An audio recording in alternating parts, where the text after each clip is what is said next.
შემოგვიერთდება უნივერსიტეტის ასოცირებული პროფესორი, მანამდე მინდა მაყურებელსაც კიდევ ერთხელ მოვასმენინო, რამდენიმე დღის განმავლობაში დუმდა ჯაბა სამუშია და დაახლოებით 3 საათნახევრიანი შეხვედრა შედგა სამინისტროში მინისტრის მოადგილესთან. ჯაბა სამუშიამ ამის შემდგომ გააკეთა პირველი კომენტარი. მოდით ერთად მოვისმინოთ ეს კომენტარი და შემდგომ განვაგრძობთ საუბარს. დაახლოებით 3 საათნახევარი მიდიოდა ministris მოადგილესთან შეხვედრა.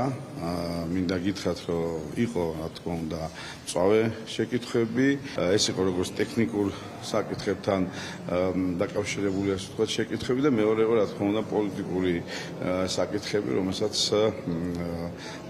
გასცემს პასუხს უკვე, რა თქმა უნდა, მინისტრი. მე მხედველობაში მაქვს, რომ განათლების გლობალური, ვთქვათ, აი ამ რეფორმის ფარგლებში მნიშვნელოვანი შეკითხვები დაისმება პარასკევს მინისტრთან, რაც შეეხება მეორე საკითხს, ტექნიკური საკითხები, მასზე დღესაც აქტიურად იყო, ასე ვთქვათ, საუბარი. მე მინდა ცალსაღად აღვნიშნო ერთი რამ, რომ თემა საკმაოდ, ასე ვთქვათ, მწვავეა, როგორც ხედავ, საკმაოდ მნიშვნელოვანია, როგორც ტექნიკური უნივერსიტეტის, ასევე თბილისის სახელმწიფო უნივერსიტეტისათვის და ვფიქრობ, რომ დიალოგი აუცილებელია გაგრძელდეს. ძალიან ბევრი კითხვა პასუხგაუცემელია, ჩემთვის პირადად ძალიან ბუნდოვანი იყო ეს კომენტარი. თინათინ მაჭარაშვილთან, თბილისის სახელმწიფო უნივერსიტეტის ლექტორთან, ასოცირებულ პროფესორთან გავაგრძელებთ ახლა საუბარს. მოგესალმებით, მადლობა რომ ხართ ჩვენთან ერთად. მადლობა თქვენ მოწვევისთვის. მომიხმარეთ, გავარკვიოთ რა თქვა რექტორმა. ძალიან ბუნდოვანი იყო, მინდა გითხრათ ის, რაც ახლა ერთად მოვისმინეთ. არ ვიცი, თქვენ რაიმე პოზიცია რექტორის თუ დაინახეთ მის განცხადებაში. ერთადერთი რაც გავიგეთ იყო ის, რომ საუბარი იყო რაღაც ტექნიკურ საკითხებზე, ალბათ გულისხმობს რაღაცა პროცედურულად ეს როგორ უნდა განვითარდეს და წარიმართოს. არ ვიცი, მე ამ შეხვედრაზე არ ყოფილვარ და არც მქონია შესაძლებლობა გამომდინარე იქიდან, რომ დიდხანს გაგრძელდა ეს შეხვედრა იმ ჩემს კოლეგებთან გასაუბრების, რომლებიც უშუალოდ ამ შეხვედრას ესწრებოდნენ, მაგრამ ის რაც აქედან იკვეთება, მეორე სიტყვა ეს გაჟღერდა პოლიტიკური გადაწყვეტილება. და ეს რომ პოლიტიკური გადაწყვეტილება იყო, ეს იყო ძალიან ნათელი ჩვენთვის რა. ამას არ სჭირდება ძალიან ბევრი სჯა და განსჯა, იმიტომ რომ როდესაც განათლების სისტემაში იწყებ რეფორმას და სადღაც კულუარებში დახურულ კარს მიღმა, ჩვენც არ ვიცით ვინ იღებს გადაწყვეტილებას და მე ამას უცხადებ ფართო საზოგადოებას. ეს არის ნიშანი იმის, რომ ეს არის პოლიტიკური გადაწყვეტილება. წინა სტუმარმა სტუდენტმა სწორად აღნიშნა, რომ განათლების სისტემაში ცვლილება და რეფორმა მნიშვნელოვანია, იმიტომ რომ განათლების სისტემა ეს არის ცოცხალი ორგანიზმი, რომელსაც მუდმივად სჭირდება განახლება, რომელსაც მუდმივად სჭირდება ცვლილებები უკეთესობისკენ. ახლა მითხარით, აი ამ 4 გვერდიან კონცეფციაში ერთი კომპონენტი მაინც უკეთესობისკენ გადადგმული ნაბიჯისა თუ ვინმე დაინახა, დავყრი ფარხმალს. სამწუხაროდ მე იქ ვერაფერი მსგავსი ვერ აღმოვაჩინე, გარდა ძალიან დიდი ბუნდოვანებისა და აქედან გამომდინარე, ჩემი პირადი მოსაზრება რომ ამ დოკუმენტზე მსჯელობასაც აზრი არ აქვს. იცით რა არის, აი ფაქტია, შიგნით სხვები ვინც ესწრებოდნენ შეხვედრებს, მათი პოზიცია არ ვიცი, მაგრამ როგორც ჯაბა სამუშიასგან მოვისმინეთ, ფაქტია რომ შედეგის გარეშე დასრულდა დღევანდელი შეხვედრა. შემდგომი შეხვედრა უშუალოდ უკვე ოცნების მინისტრთან გაიმართება კვირის ბოლოს პარასკევს. აი, წეგან სტუდენტსაც ეს ვკითხე, რომ არის თუ არა ეს ფარსი, როდესაც მართავს შეხვედრებს პოსტფაქტუმ და ამ დროს პარლამენტი დაჩქარებული წესით უკვე იღებს იმ კანონებს, რომლის შეჩერებაც თქვენ გინდათ. აი ეს რა არის? ერთი შინაარსი უკვე ახსენეთ, რომ ეს ვერ იქნება განათლების ხარისხზე ორიენტირებული, ყოველ შემთხვევაში არ ჩანს და მეორე ფორმა, რა საჭიროა ასეთი ფორსირება, ისიც შევახსენოთ მაყურებელს, რომ დეკემბერში მიიღეს განათლების შესახებ კანონში ცვლილებები, რითიც გამოცხადდა ეს ეგრეთ წოდებული დეფორმის დაწყება. და აი ახლა გზადაგზა დაინახეს საჭიროება ამ ორი უნივერსიტეტის გაერთიანების. აი რა მოხდა ამ შუალედში? იცით რა არის? მოდი დავიწყოთ, რადგან ახლა ბოლოს ახსენეთ ზუსტად უნივერსიტეტების გაერთიანება. გავიხსენოთ ჯერ კიდევ 2024 წლის ზაფხული, სადაც მე მახსოვს ოცნების პრემიერ-მინისტრმა კობახიძემ იმედის ეთერში თქვა ასეთი წინადადება, რომ იგეგმება უნივერსიტეტების კონსოლიდაცია, რომლის ფარგლებშიც TSEU-ს დარჩება მხოლოდ ის კორპუსები, რომლებიც საუნივერსიტეტო იდენტობის მატარებელია, ხოლო სხვა კორპუსები ან სხვა უნივერსიტეტებს გადაეცემა, ან გახდება ის რაღაცა კომერციული ფართები, ხო? კომერციულ ფართებად იქცევა. ასე რომ არ გქონდეს ილუზია, რომ გზა და გზა გამოჩნდა საჭიროება TSEU-ს და საქართველოს ტექნიკური უნივერსიტეტის გაერთიანების. ეს იყო ძალიან კარგად დაგეგმილი და ამის უკან მისივე ნათქვამს თუ დავეყრდნობით, იმიტომ როგორც აღუნიშნე, ყველაფერი იმდენად ბუნდოვანია, რომ მტკიცებით ფორმაში დღეს არაფრის თქმა არ შეგვიძლია, მაგრამ ხომ არსებობს რაღაცა ლოგიკური ჯაჭვი, ხო, რომელსაც შეგვიძლია გამოყვეთ და მტკიცებულებად, ანუ საყრდენად თუ მისივე ნათქვამს ავიღებთ, იკვეთება ძალიან კაფიოდ ერთი ხაზი, ერთი მიზანი ამ ყველაფრის, რომ ეს იქნება აი ამ უნივერსიტეტების საკმაოდ მსხვილი აქტივების ხელში ჩაგდება. და მოგიხსენებათ ახლა TSEU-ს ძირითადი კორპუსები ვაკეშია, საქართველოს ტექნიკური უნივერსიტეტის აქეთ მეორე მხარეს საბურთალოზე, თბილისში ეს არის ორი მაგისტრალი, სადაც ყველაზე ძვირი ღირს, ასე ვთქვათ, მიწა, ხო?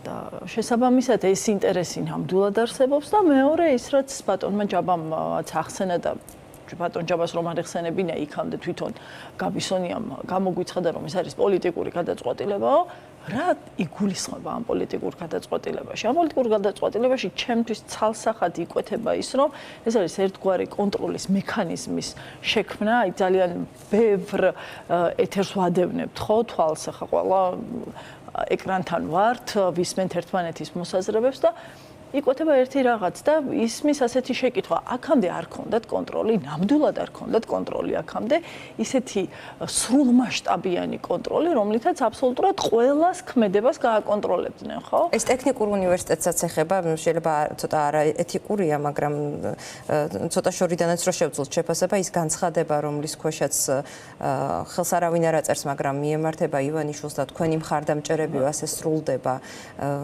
თქვენ იცით რა მე გუშინ მქონდა შეხვედრა ჩემს კოლეგასთან ტექნიკური უნივერსიტეტიდან, რომელმაც თქვა, რომ მე ამ განცხადებაზე ხელი არ მომიწერია, მაგრამ არ გამოვრიცხავთ იმას, რომ ჩვენ ყველა გზავცადოთ იმისთვის, რომ გადავარჩინოთ ეს ბრენდი, ანუ 100 წლოვანი 104 წლის უნივერსიტეტს ეუბნებიან, რომ ეს უნდა გაქრეს. და მეორე ახლა, როდესაც ამბობენ, რომ უნდა შეუნარჩუნოთ ივანე ჯავახიშვილის სახელწოდება, ხო? იცით რა ამაში ეროვნული სულისკვეთება ნამდვილად არდევს, იმიტომ რომ ისტორია აქვე მოხდა, ეს არ იყო, ხო, რაღაცა ძველი წელთაღრიცხვით, რომ გაგვიჭირდეს მოძიება ფაქტების. ზუსტად ივანე ჯავახიშვილის იდეა იყო ის, რომ ტექნიკური უნივერსიტეტი ცალკე უნივერსიტეტად უნდა ჩამოყალიბებულიყო და მის პირველ სხდომას ზუსტად ივანე ჯავახიშვილი ესწრებოდა. დღეს, როდესაც ჩვენ, აი დღეს სხვათა შორის TSEU-ს წინ შეკრებილნი ვიყავით და იქაც აღნიშნე 2026 წელი არის 150 წლის იუბილე ივანე ჯავახიშვილის დაბადების და მთელი ქვეყანა ახლა ჩვენ რომ ეროვნული მთავრობა გვყავდეს, უნდა ვემზადებოდეთ რაღაც მასშტაბური ღონისძიებები, უნდა იგეგმებოდეს და ტარდებოდეს ამ თარიღის აღსანიშნად, ხო?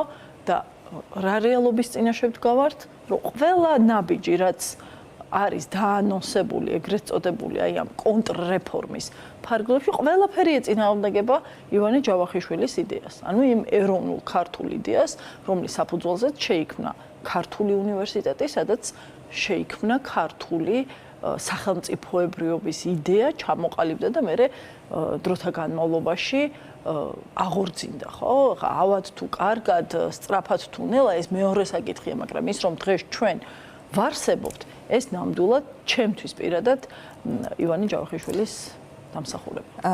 გამორიცხულია, რომ ეს ჩანაფიქრი, ეს მთელი პაკეტი ეგრეთ წოდებული რეფორმის რაიმე ფორმით ემსახურებოდეს განათლების ხარისხის გაუმჯობესებას. იმიტომ რომ მე ვადევნებ თვალს პროპაგანდისტულ მედიასაც და ცდილობენ გამოიჭირონ რესპონდენტები, იქნება ეს სტუდენტი თუ ლექტორი, რომ რა რეფორმას ეწინააღმდეგებით უკეთესი ცვლილებები არ გინდათ? აი ხო ეშმაკის ადვოკატები რომ ვიყოთ. გინდათ თუ არა კარგი ცვლილებები? კარგი ცვლილებები ნამდვილად მინდა და ეს დასაწყისშიც აღვნიშნე, ხო, რომ ეს რაღაც ცოცხალი ორგანიზმია, რომელიც მუდმივად საჭიროებს ცვლილებას უკეთესობისკენ და ეხლა თუნდაც დღეს ახლა როდესაც ამბობენ რომ აი ჩვენ იცით რა გავაერთიანებთ ახლა TSEU-ს და საქართველოს ტექნიკურ უნივერსიტეტს და ამით ჩვენ გავაძლიერებთ უნივერსიტეტს. TSEU-ს ამ ეტაპზე ავს 22,000 სტუდენტი და მგონი იგივე რაოდენობის საქართველოს ტექნიკურ უნივერსიტეტს. ჩვენ TSEU-ს პროფესორ მასწავლებლებმა ყველაზე კარგად ვიცით, რა სირთულეებს ვაწყდებით ადმინისტრირების კუთხით, ბაზებთან დაკავშირებით და ასე შემდეგ. ახლა, როდესაც მომზადებლად, ისე რომ არანაირი მოსამზადებელი სამუშაოები არ ჩატარებულა, აი ამ ორი გიგანტი უნივერსიტეტის გაერთიანებას, ასე ერთი ხელის მოსწმით აპირებ, რის საფუძვლად ამბობთ, რომ ეს იქნება უკეთესი მომავლისკენ გადადგმული ნაბიჯი. მხოლოდ აი ეს რა ხო უყვართ ხოლმე ეს დათვლა ადამიანების, ხო? აი მხოლოდ აი ამ რაოდენობრივად და ციფრებით რომ შევხედოთ ამ ყველაფერს. თან მეორე ყველაზე ესეთი საწინააღმდეგო ამის არის ის, რომ ჩვენო არც ერთ თანამშრომელს არ გავუშვებთ და არც ერთ სტუდენტს არ გავუშვებთ და სტუდენტების რაოდენობა არ შემცირდება, თანამშრომლების რაოდენობა არ შემცირდება და აბა როგორ მოხდება ეგ ყველაფერი? ორი უნივერსიტეტი, ანუ ყველაფერი ისე დარჩება, უბრალოდ სახელს ვუცვლით. მაშინ რატომ? რატომ ვუცვლით მაშინ სახელს 104 წლის? სწორად ახსენებენ ჩემი კოლეგები საქართველოს ტექნიკური უნივერსიტეტიდან, რომ ეს უკვე ბრენდია. ანუ უნივერსიტეტი, რომელიც გუშინ და გუშინ წინ შეიქმნა, ის საერთაშორისო ასპარეზზე ძალიან რთულად იმკვიდრებს თავს და მართალია, როდესაც პირველ კონტაქტზე გადიხარ სხვა უნივერსიტეტთან და ის ხედავს რომ შენ აი ამხელა ისტორიის მატარებელი ხარ, კი, ეს ისტორია გარანტია იმის რომ შენ არ გაქრები ხვალ. ჩვენს რეალობაში არ ყოფილა. შედარებები რადგან ახსენეთ თავების დათვლა და ასე შემდეგ, რა სტანდარტით განიხილავს აი ამ უმნიშვნელოვანეს საკითხს ივანიშვილის უმრავლესობა. მოდით ამის ამსახველი ერთი ვიდეო ვნახოთ ახლა ერთად. აქ არ იქნება შთანთქმა. ეს არის დიდი ოკეანე, ცოდნის, მეცნიერების, განათლების, ეს არის დიდი ოკეანე. ჩვენ გვყავს ორი დიდი ლაინერი. მოხდება ამ ლაინერების სასაგეცურის მაგერად კატამარანი იქნება. არ არის ეს დამაჯერებელი არგუმენტი. სხვათა შორის ეხლაც მეღიმება, იმიტომ რომ მახსენდება ის საპირწონე გამოხმაურება სოციალურ ქსელებში, სადაც აი ზუსტად ეს შეადარეს ტიტანიკს, ხო? ანუ თუ კი ნახეთ თუ ნავსადგომი იგივე რჩება, ანუ მოცულობა არ იცვლება და აი ამ მცირე მოცულობაში შენ ორი დიდი ლაინერი უნდა შეიყვანო, პასუხი ცხადზე უცხადესია, რომ სიკეთეს, რა თქმა უნდა, სიკეთეს არ მოიტანს, ამიტომაც ჩვენ სწორად ვიყენებთ ტერმინს. პირადად მე არ ვამბობ, რომ ეს არის გაერთიანება, ეს არის ნგრევა. როგორც TSEU-სი, ასევე ტექნიკური უნივერსიტეტის. ახლა ტექნიკურ უნივერსიტეტს ასე ვთქვათ, პირდაპირ და მკაფიოდ უთხრეს, რომ აღარ იარსებებ. ჩვენ თუ ეს არ გვითხრეს პირდაპირ, ეს იმას ნიშნავს, რომ ჩვენ გამოგვშიგნავენ. ანუ რეალურად მივიღებთ რაღაცა, არ ვიცი, რაღაცა სიმბიოზს, რომელსაც არ ექნება შინაარსი. და შესაბამისად უშინაარსო როგორ შეიძლება იყოს უკეთესი. ნახოთ დაველოდოთ მოვლენების განვითარებას. არ ვიცი რამ შეიძლება გადააფიქრებინოს ქართულ ოცნებას ბიძინა ივანიშვილს ამ განზრახვაზე ხელის აღება. ალბათ უახლოეს დღეებში, ყოველ შემთხვევაში კვირის ბოლოს მაინც მეტი გვეცოდინება, როდესაც სამინისტროში მორიგი გაფართოებული შეხვედრა უკვე ორ რექტორთან არის დაგეგმილი. ცოტა მინდა გავცდე, მაგრამ შორს არ წავალთ ამ თემას. გრანტების შესახებ კანონი, რომელიც დღეს პირველი მოსმენით ასევე დაამტკიცეს და ძალიან მძიმე მომავალს უჩვენებს საზოგადოებას და ამ საზოგადოების ნაწილია სტუდენტიც, ლექტორიც. რა საფრთხეებს ქმნის, როდესაც გარკვეულ იზოლაციაში უკვე მოექცა ახალგაზრდობა, როდესაც კარგავს გასვლით პროგრამებში მონაწილეობის შესაძლებლობას. იცით რა, როდესაც ჩვენ რუსულ კანონს ვაპროტესტებდით და მაშინ ვამბობდით, რომ ეხლა ყველა უნდა დავდგეთ ერთად და უნდა ვთქვათ, რომ ეს კანონი არ უნდა მიიღონ, იმიტომ რომ განათლების სისტემასაც, ბიზნესაც და ყველას ერთნაირად დაარტყავს, მაშინ გვეუბნებოდნენ, რომ დამშვიდით განათლების სისტემაში ეს კანონი არ ამოქმედდება. დადგა ის რეალობა, როდესაც პირდაპირ საკანონმდებლო ცვლილებებით გვეუბნებიან, რომ თქვენ გრანტს ვეღარ მიიღებთ. და იცით რა, მეორე მხრივ რომ შეხედოთ ახლა შარშანდელ ბიუჯეტს რომ შეადაროთ, არაფერი არ გაიზარდა. გეგმება რეფორმა. სად გაგონილა რეფორმა ისე დაიგეგმოს და ჩატარდეს, რომ ბიუჯეტში ცვლილება არ იყოს, გულისხმობ მზარდი ბიუჯეტით არ იყოს წარმოდგენილი. როგორც ამ შენობების გაყიდვითავს დაპირებენ ცენტრალური ბიუჯეტის შევსებას, ესეთი ვერსიაც ბევრი ეს ვერსიაც კი შეიძლება რომ აი გრანტების დაკარგვით. რას კარგავს? გრანტების დაკარგვა ნიშნავს იმას, რომ ყველაფერი ჩაიკეტება. მეცნიერება ვითარდება ურთიერთ თანამშრომლობით. ზუსტად ეს საერთაშორისო გრანტები ჩვენ რიგი თანამშრომლებს გვაძლევდა შესაძლებლობას, რომ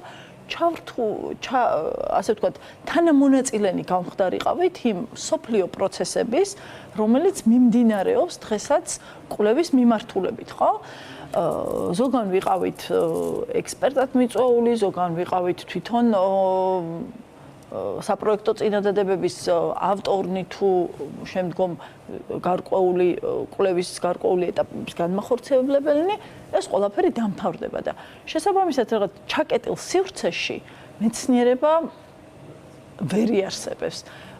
აქ ძალიან მნიშვნელოვანია ისიც გავითვალისწინოთ, რომ ჩვენ რომ ვიყოთ ამერიკის შეერთებული შტატები, ჩვენთვის ასეთი სასიცოცხლო მნიშვნელოვანი არ იქნებოდა გარესამყაროსთან თქვათ ურთიერთობა. იმიტომ რომ ისედაც ბუმბერაზი ხარ, ისედაც განვითარებული ხარ, ისედაც რაღაცა დიდ ბიუჯეტიანი ქვეყანა ხარ და როგორმე ახლა რაღაცას შეძლებ, ხო?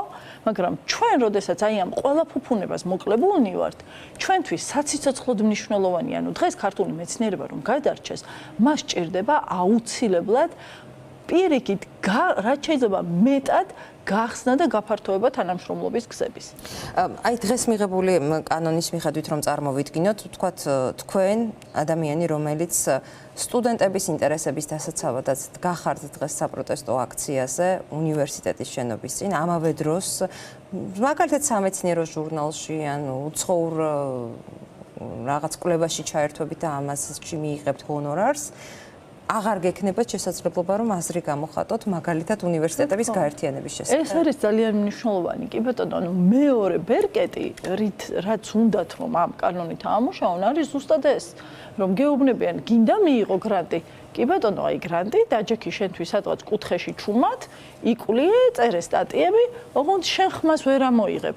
ანუ შენ ვერ იტყვი რომ დღეს უნივერსიტეტი ავტონომიური არ არის. შენ ვერ იტყვი რომ დღეს აი ამ გადაწყვეტილებით, რომელიც გამოგვიცხადეს და თან იქვე ძალიან მკაფიოდ გითხეს რომ ეს არის პოლიტიკური გადაწყვეტილება. ამით დაირღვა საქართველოს კონსტიტუციის 27 მუხლი, სადაც პირდაპირ მესამე პუნქტში წერია რომ საქართველოში უმაღლესი განათლების დაწესებულებების ავტონომიურობა არის გარანტირებული და მე ამას ებმის იგივე ვთქვათ კანონი უმაღლესი განათლების შესახებ, სადაც ასევე განმარტებულია რომ მართველი ორგანო უმაღლესი საგანმანათლებლო დაწესებულების არის აკადემიური საბჭო, წარმომადგენლობითი საბჭო, რექტორი, ადმინისტრაცია და ხარისხის უზრუნველყოფის სამსახური. აი ამ ჩამონათვალიდან რომელთან გაიარეს კონსულტაცია, ვიდრე აი ამ ჩვენს ვაი რეფორმას ფართო საზოგადოებამდე მიიტანდნენ. როგორც ჩანს, უკვე კონსტიტუციის მეორე მუხლს ასე ღიად არღვევს ივანიშვილის რეჟიმი, პირველი 78-ია. და ხო მოვიდა აგერ 27. იცით რა, არის კი, ეხლა მაგალითად იგივე ბატონმა ჯაბამაც ახსენა, რომ სამართლებრივად შეუძლია სახელმწიფოს რომ ეს ყველაფერი გააკეთოს, იმიტომ რომ ახლა კანონებში იმდენი ჩანაწერები არსებობს, ახლა მეც რომ ჩავხედე მიუხედავად იმისა, რომ სამართალმცოდნეობასთან ანუ არანაირი კავშირი არ მაქვს და ექსპერტად კი არა, დილეტანტათაც ვერ გამოვდგები, ხო, უბრალოდ დავინტერესდი, იმიტომ რომ მე ვიცი რა წერია კონსტიტუციაში და მე მაქვს წაკითხული უმაღლესი განათლების შესახებ კანონი.